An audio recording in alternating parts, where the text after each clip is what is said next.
Hello guys, good evening. नमो नमः, नमः संस्कृताय। मैं माला मैम आप सभी का हार्दिक स्वागत और अभिनंदन करती हूँ आपके अपने यूट्यूब चैनल EMS क्लासेस 1 में।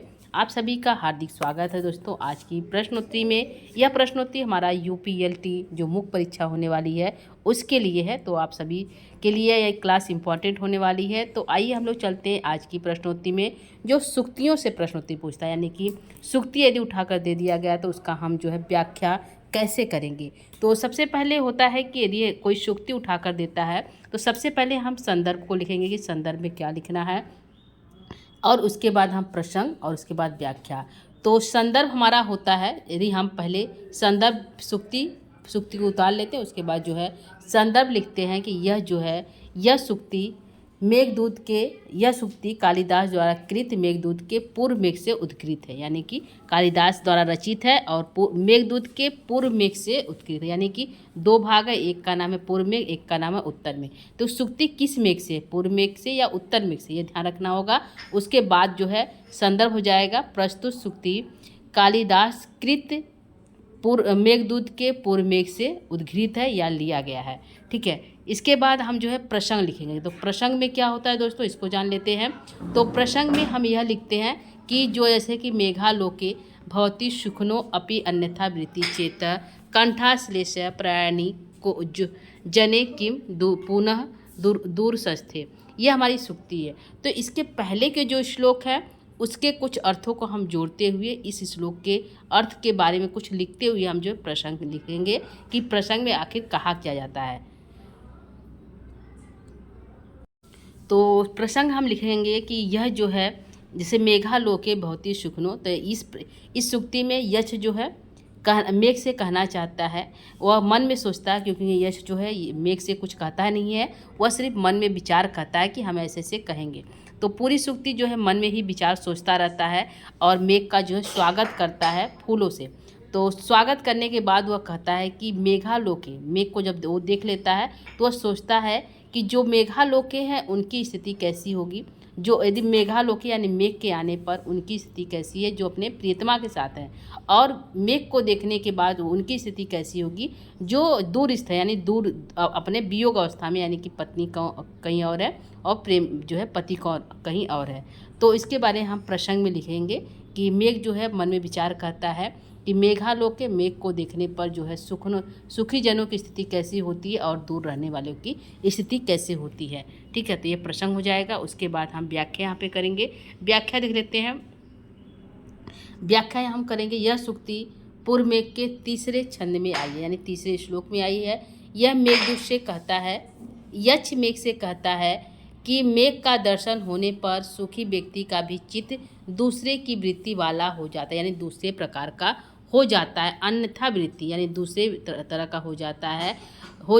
फिर जो कंठ के आलिंगन के इच्छुक है, जो कंठ लगाना चाहते हैं, अपने प्रेमिका को कंठ लगाना चाहते हैं, ऐसे जनों की प्रिया से दूर स्थिति होने पर तो कहना ही क्या, अर्थात उनमें एक दूसरे के प्रति तीव्र उत्कंठा उत्पन्न होना स्वाभाविक है। ठीक है, और उसके बाद जो है हम आगे भी व्याख्या करेंगे। ये तो सुक्ति का अर्थ हो गया। आगे हम कुछ और व्याख्या करेंगे, जैसे यक्ष 1 वर्ष का अज्ञातवास भोगने के लिए रामगिरी पर्वत पर कोई आश्रम बनाकर निवास कर रहा है। आषाढ़ के मास में मेघ को घुमड़ते देखकर उसे अपनी प्रिय पत्नी यक्षिणी का स्मरण हो आया। वह यह सोचकर व्याकुल है कि बादलों के घुमड़ने पर जब संयोगी व्यक्तियों का मन उत्कंठित हो जाता है तब वियोगी की दशा की तो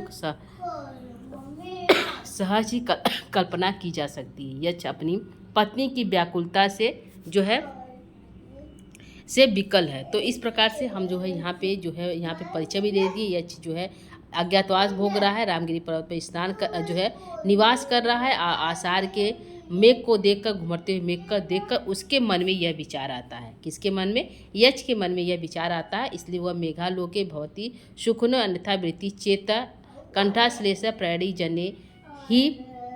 जने किम पुनर्दुरुस्ते, इस प्रकार की सुक्ति जो इम्पॉर्टेंट हो जाती है। तो यह हमारी रहा पहले सुक्ति का संदर्भ, प्रसंग और व्याख्या। आगे हम बढ़ेंगे दोस्तों दूसरी सुक्ति की तरफ। दूसरी सुक्ति यहाँ पे है, कामार्था ही प्रकृति कृपणा चेतना अचेतनेषु। इसमें जो है कालिदास जो है यक्ष के जो है कामी व्यक्ति, जो कामी व्यक्ति होगा, जो कामना रखता है, इच्छाएं रखता है, कामी व्यक्ति की स्थिति के बारे में जो है कालिदास बताना चाहते हैं।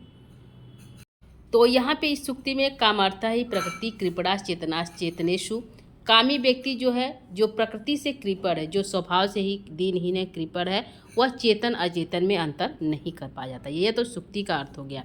देखिए यहाँ पे हम संदर्भ करेंगे दोस्तों। संदर्भ वही रहेगा कि प्रस्तुत सूक्ति कालिदास द्वारा लिखित या कृत मेघदूत के पूर्वेक से उद्घृत है। प्रसंग में हम करेंगे कि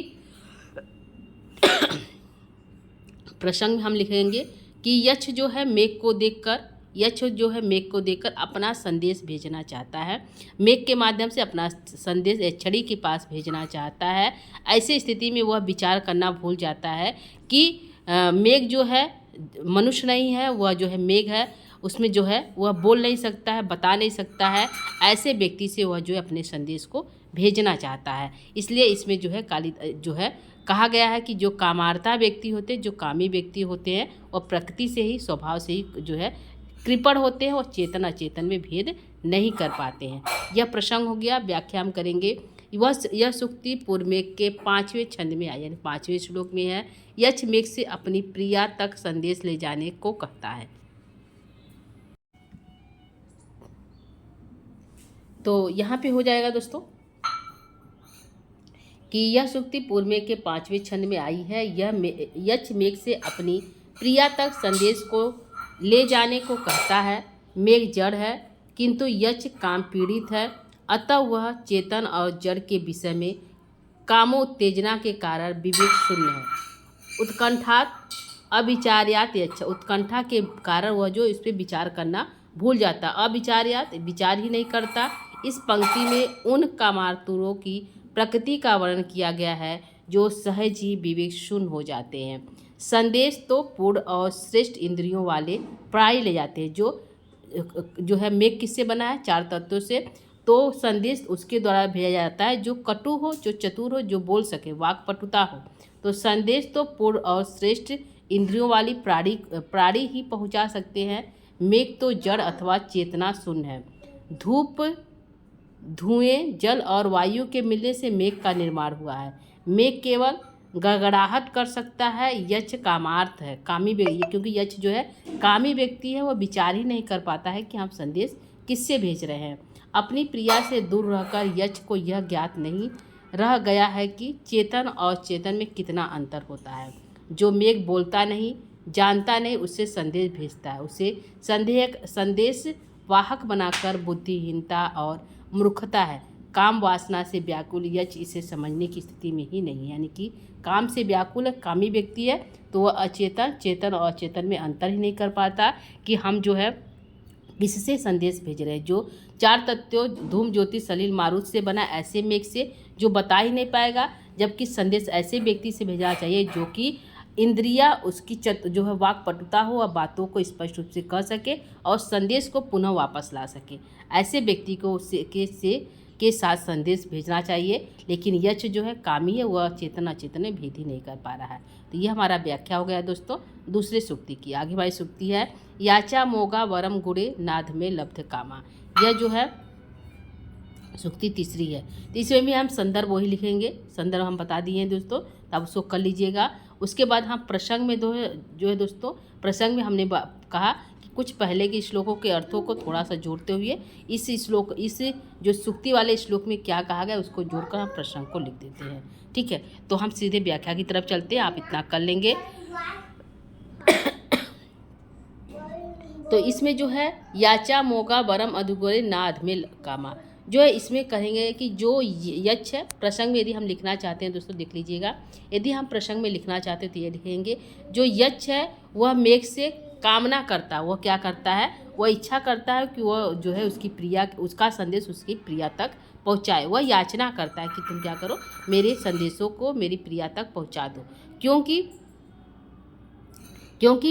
यक्ष यह कहना चाहता है कि जो कामी व्यक्ति होते हैं, जो कामी व्यक्ति होते हैं, याचना उन्हीं से करते हैं, यानी कि उच्च वर्ग से ही हमें याचना करना चाहिए। क्योंकि तुम जो है क्या हो, तुम क्या है एक उच्च कुल में उत्पन्न होने वाले जो हो मेघ हो तो हमेशा जो है कामना हमें ऊंचे व्यक्ति से करना चाहिए, निम्न व्यक्ति के साथ नहीं करना चाहिए। ऐसा हम प्रसंग में करेंगे। उसके बाद हम व्याख्या यहाँ पे देखते हैं क्या है। तो यह सूक्ति पूर्व में के छठे छंद में आई है। यह यक्ष का कथन है कि अधिक गुण वाले व्यक्ति से की गई याचना अधिक निष्फल भी हो जाए तो भी वरम, तो भी श्रेष्ठ है। यदि हम याचना जो है अधिक गुणवान व्यक्ति से करेंगे तो, और यदि वह याचना निष्फल भी हो जाए तो क्या है, तो भी वरण है, श्रेष्ठ है, क्योंकि ना अधमे कामा। यदि हम निम्न जाति यानी सॉरी दोस्तों, निम्न जाति नहीं है, निम्न सोच वाले यदि व्यक्ति के साथ यदि हम याचना करते हैं तो वह यदि सफल भी हो जाए तो भी वरम, तो भी वो क्या है, श्रेष्ठ नहीं है। ठीक है, तभी अच्छी तरह, तो यहाँ पे हम लिखेंगे तभी अच्छी तरह अच्छी है, किंतु अधम व्यक्ति यानी अधम व्यक्ति से की गई याचना सफल होने पर भी अच्छी नहीं है, वह किसी भी अंश में अच्छी नहीं होती। मेघ जो है पुष्करावर्तकों के उत्तम कुल में उत्पन्न हुआ है, अतः यक्ष मेघ से अपना संदेश प्रिया तक ले जाने की याचना करता है। वह कहा कि जो है तुम क्या हो, एक पुष्करावर्तक जो है उस कुल में उत्पन्न हो, मैं तुम्हें जानता हूँ, तुम पुष्करावर्तक कुल में उत्पन्न हुए हैं और तुम जो इंद्र के प्रधान पुरुष हो, इसलिए मैं जो है ऐसे व्यक्ति से याचना करना चाहिए जो कि श्रेष्ठ हो।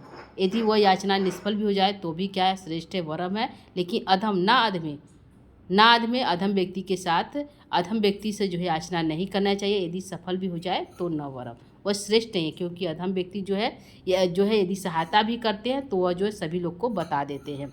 और यदि उच्च अच्छे विचार वाले हैं, गुणवान व्यक्ति, ऐसे व्यक्ति यदि याचना को नहीं मानते तो भी वो किसी से बताते नहीं हैं। ठीक है, आगे हम करेंगे। अतः यक्ष मेघ से अपना संदेश प्रिया तक ले जाने की याचना करता है। यक्ष मेघ की प्रशंसा करता हुआ उसे इंद्र का प्रकृति पुरुष अर्थात स्वाभाविक सेवक कहकर चेतन और ज्ञानवान सिद्ध करता है। यदि मेघ यक्ष की प्रार्थना ठुकरा दे तब भी यक्ष को कोई दुख नहीं होता, उसे इस बात का संतोष रहेगा कि उसने श्रेष्ठ व्यक्ति से क्या की, याचना की, श्रेष्ठ व्यक्ति से प्रार्थना की। यक्ष स्वाभिमानी है, वह किसी अधम व्यक्ति से प्रार्थना करके अपनी कामना पूर्ण नहीं करना चाहता। तो यह रहा दोस्तों हमारी तीसरी सूक्ति की व्याख्या। आगे हम चौथी सूक्ति की तरफ चलेंगे। चौथा सूक्ति यहाँ पे है, क सनद्धई विरह विधुरा त्वयि उपेक्षेत जायाम नः स्याद अन्यो अपि इवम अपिम इवम जनो यह पराधीन वृत्ति। यहाँ पर भी हम वही करेंगे, संदर्भ और प्रसंग के साथ व्याख्या करेंगे। तो संदर्भ और प्रसंग आप कर लीजिएगा, व्याख्या की तरह हम चलते हैं दोस्तों।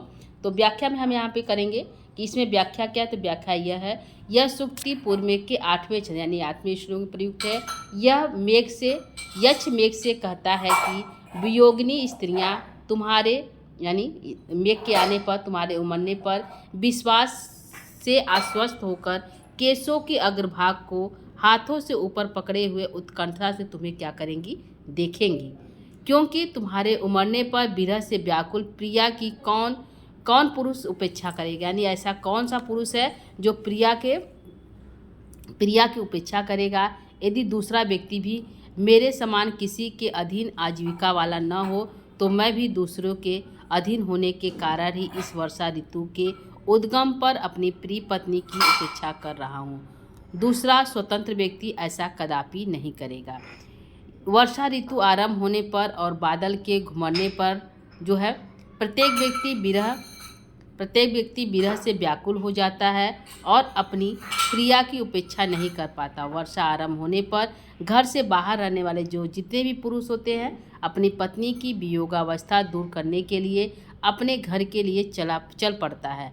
मैं अपने घर के लिए नहीं जा सकता क्योंकि मैं पराधीन हूँ, मैं स्वतंत्र नहीं हूँ।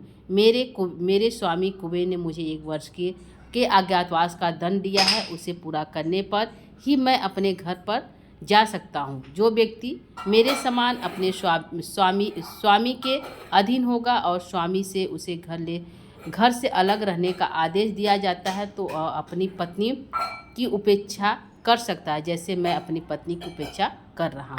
तो इसी में है कि जो है अन्यथा ही पराधीन वृत्ति ही जो है अपनी पत्नी की उपेक्षा जनों की उपेक्षा कर सकते हैं, लेकिन जो है और जो है क्या है, अपनी पत्नी से आपको देखकर विरह यानी मेघ को देखकर जो है, जो विदेश हैं, जो परदेश हैं, ऐसे व्यक्ति जो है क्या कर देते हैं, जो है पुनः जो वर्षा काल में अपने घर अपनी पत्नी के पास वापस आ जाते हैं। तो ये हमारा व्याख्या रहा इस सूक्ति का। अगली सूक्ति हमारी जो है 5 नंबर की है, 5वीं सूक्ति है।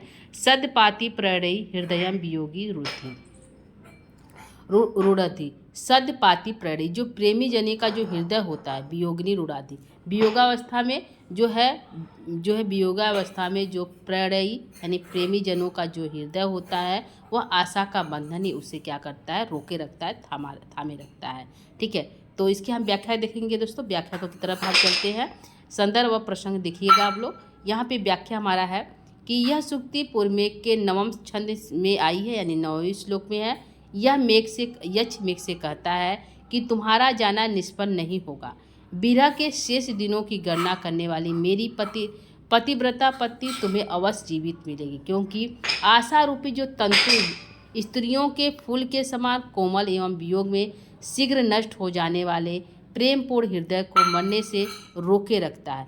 कुसुम के समान कोमल प्राणों को आशा का बंधन रोके रखता है, जैसे वृत्त कोमल पुष्प को रोके रखता है। यह सत्य है कि प्रीतम के चले जाने पर उसकी प्रिया दिवस दिन की गणना गिन गिन कर वापस आने की प्रतीक्षा कर रही है। पवन, अगला हमारा दूध थोड़ा सा पीले से नहीं पीले से वो रख ले, लैट्रिन फटने कलर सा अंडा वाला क्यों खैले सा। अंडा कहाँ से आ गया? जित्तू आला ना